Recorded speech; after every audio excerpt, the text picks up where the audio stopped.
This is Alex Goff from Goff Rugby Report, and I am with Leti Hingano, who is the fullback for the Northern California select side, and also with Sacramento Amazons. Is that correct? For Danville. Oh, it's okay. Oh, close enough.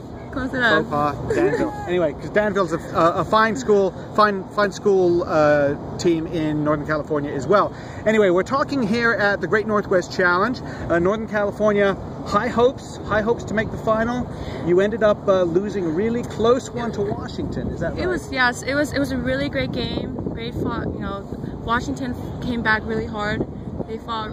It was a great game and stuff. But you know, we'll just have to clean it up a little bit. You know. Well, that's the kind of thing that you want, right? You want to go out there and get challenged, play a really close game, learn something from it. You feel like you learned something from it. Absolutely. It's really interesting to see a lot of talents and how a lot of players use their skills. And honestly, for me, and I know for a lot of other players, we take that in and then we try to use it on the field and in other games as well.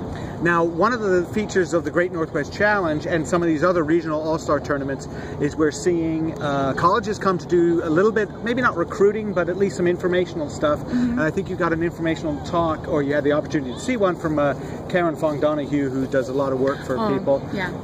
What have you learned about that? Does that make you girls think more about playing rugby in college and going to college? Well, I know they said that the #1 priority is grades. So I feel like, you know, grades, yes, that has a lot of importance, but it's the scholarship that's really, you know, helping us to really work hard to get scouted by all these other colleges. Right. So if you want to play rugby in college, the #1 thing you need to do is make sure your grades are up and your scores are up.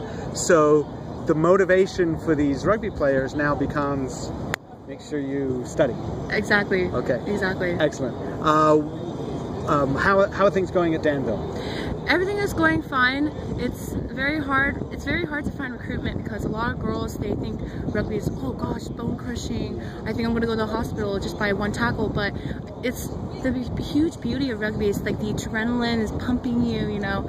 But it's just the only problem is it's hard to get girls to really see that until they actually do it themselves. Now, one of the other things that many people love about rugby is crossing over the line from opponent to, if not teammate, you know, the camaraderie between opponents. Exactly. So, and I'm sure you do this where you'll play against another team and then you'll get together and just have sandwiches afterward, or even mingling with the other teams that you're here at this tournament. Is that right? Yes, I think I totally agree with that because I think that was the #1 thing that really got me hooked into rugby was how the bonding, how both teams, both sides, they'll on the field, they're like, you know, oh my gosh, like, you know, they're all in each other's faces, and then off the field, they're, you're the best, you know. So it's just truly great. I love it. You know, great sport, truly a gentleman's sport. Wonderful. Well, Leti, thank you very much. Thank you. Appreciate the time. Thank you.